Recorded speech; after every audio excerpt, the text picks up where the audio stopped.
Hi, I'm Benny Herring. And I'm Michael Scott, and we're with the Father Engagement Unit.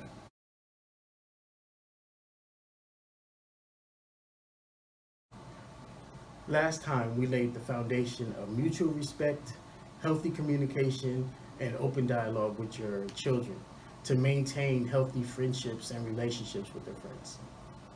To continue that conversation, what would you say are some of the most important things parents can do to support healthy teen relationships? First and foremost, be involved. Have an open door policy with your children. Get to know their friends um, and develop a relationship with whomever their peer group may be. Right. So, what are some things that parents can do if they're concerned about their teenagers' new relationships?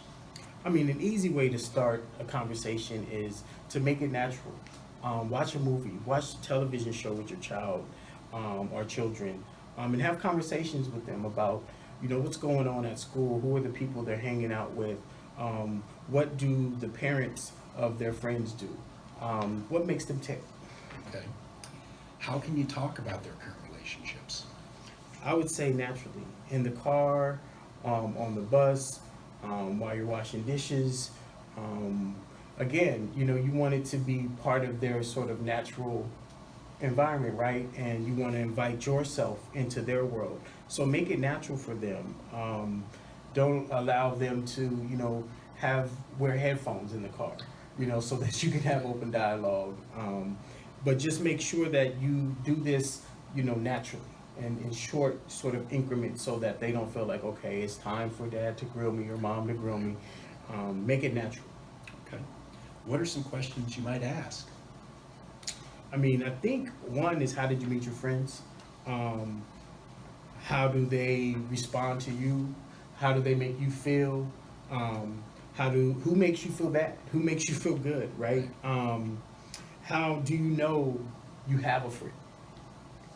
Maybe even start there. What define friendship for me? What does friendship look like? And it really starts with that type of dialogue and questioning. Those are good questions. What are some other things you can do to spark conversation? I mean, I think bring up changes in clothing, new music that they may be listening to, and these things don't necessarily have to be bad, but you just want to make them aware make it known that you're aware of what changes you're seeing in them, right? And that may be influenced by their friends or by a peer group, healthy in a healthy way or unhealthy. What if your teenager struggles to make friends?